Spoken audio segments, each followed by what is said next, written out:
En el principio de todo, solo existía el caos. Todos los elementos de lo que formaría el universo ya existían, pero estaban completamente mezclados, formando un enorme vacío de sentido. Este periodo caótico original duró muchas épocas. De este caos primordial surgió Gea, la Madre Tierra, una diosa cuya principal característica era su extrema fertilidad. La diosa Gaia daría origen a nuestro planeta y vendría a personificar toda la tierra que cubre el mundo entero.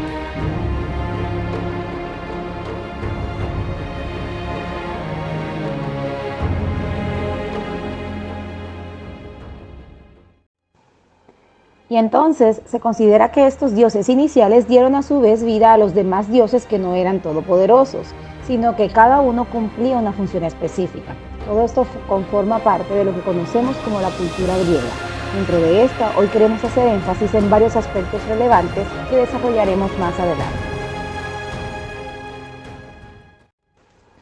Grecia se ubica en la península de los Balcanes al sur. Atenas y Esparta eran las ciudades o polis más importantes. Atenas tenía un gobierno democrático. Las personas acomodadas, excluyendo las mujeres, se educaban en ciencias y artes. Esparta, por su parte, tenía un gobierno monárquico, es decir, dirigido por reyes, y por lo tanto, jóvenes y señoritas eran entrenados desde jóvenes para dominar las armas y pelear en las guerras. El mar era su gran aliado. Era la fuente para el comercio y la conquista de territorios y también para la mezcla de culturas.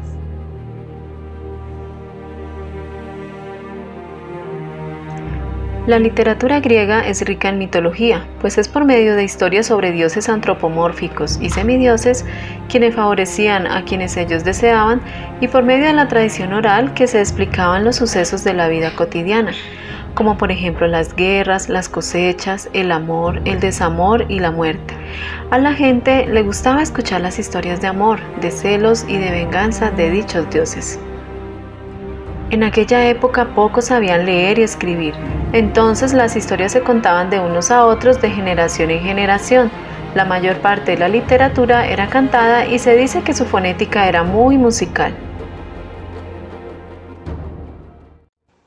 Al adentrarnos un poco más en Grecia encontramos una sociedad politeísta como mencionamos anteriormente.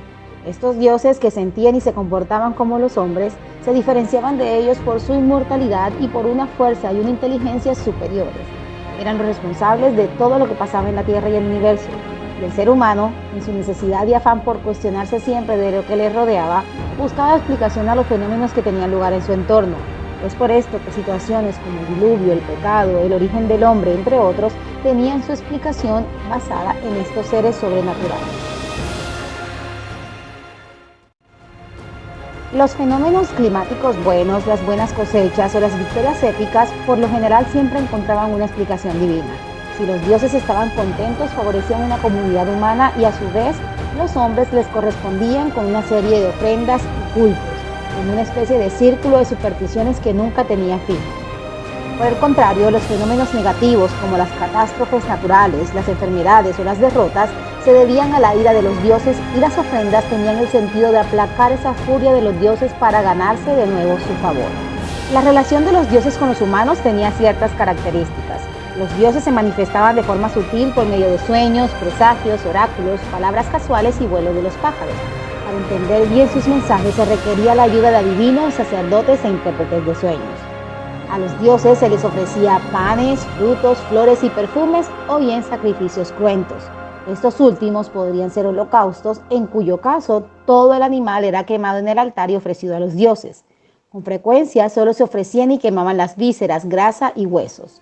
El humo que ascendía al cielo servía de ofrenda y alimento a los dioses. El resto de la carne era consumida en un banquete ritual en el que solo participaban los ciudadanos.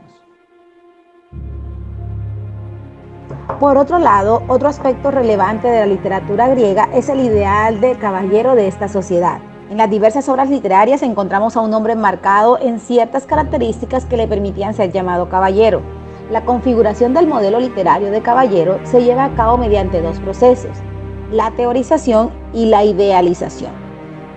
En primer lugar, Cuando el modelo de caballero histórico es trasladado por los autores de la vida feudal y cortesana a la literatura a través de los cantares de gesta, romance, poemas o tratados, este deja de ser el reflejo exacto de la realidad que lo produce, aunque sí muestra algunos aspectos de esta, ya sea directa o retóricamente, pues es convertido en un ente abstracto que puede ser transformado desde la teoría. En la idealización, por su parte, el modelo de caballero se genera entonces de un anhelo por desarrollar un personaje con características precisas y admirables dentro de un mundo absoluto en perfección y belleza, lo cual solo podría lograrse mediante la abstracción e idealización que la literatura permite. Sin embargo, hay unos aspectos ligados a este concepto que no pueden ser evadidos, pues es lo que soporta y da origen a una imagen caballeresca. En primer lugar, las armas y la aventura. El caballero es un guerrero feroz, constantemente preocupado por mostrar sus méritos y para lograrlo combate sin miedo a cualquier adversario por desproporcionado que parezca. Y en segundo lugar, la cortesía y el amor. Los caballeros no solo conviven con otros caballeros, sino que también se relacionan con las mujeres familiares de su señor, las damas y las doncellas, con los clérigos, con otros funcionarios públicos, con los trovadores y los juglares y desde luego con su señor mismo. Pero finalmente a quien ellos debían agradar en todo era a su señor, a su amo, y para ello debían mostrar valentía, entereza y sobre todo fidelidad. Concepción de belleza en la literatura griega. Para los antiguos griegos, la belleza estaba conectada ampliamente con el amor erótico. Para Polícleto, la belleza del cuerpo residía en la simetría de sus partes. Con respecto a la belleza de las palabras y a la elocuencia, Aristóteles dijo así en su Retórica: la belleza de una palabra se halla en los sonidos y su sentido. Y su sucesor, Teofrasto, afirmó que la belleza de una palabra es aquello que es placentero al oído. Hermógenes enseñó que la belleza en el estilo es una simetría de los miembros y sus partes, es decir, que el discurso debe tener buen tono, uniformidad y color, y todo esto es lo que lo hace bello. Con respecto a este tema, Giorgio Vasari, artista y estudioso del Renacimiento, inspirado en textos y obras de arte griego, situó la belleza en ideas de armonía y proporción, y su ideal era el David de Miguel Ángel, y escribió lo siguiente: la belleza nace del orden y la proporción. Concepción de placer en la literatura griega. Epicuro de Samón, Grecia, fundó una escuela en el año 341 a.C. llamada El Jardín, donde tenía charlas con sus seguidores, quienes eran personas del común. Él defendía el placer como la ruta de la felicidad, que es lo que más anhela todo ser humano. Él decía: el placer nos acerca a la felicidad y el dolor nos aleja. Entonces la clave de una vida feliz es conseguir acumular la mayor cantidad de placer mientras reducimos al máximo el dolor.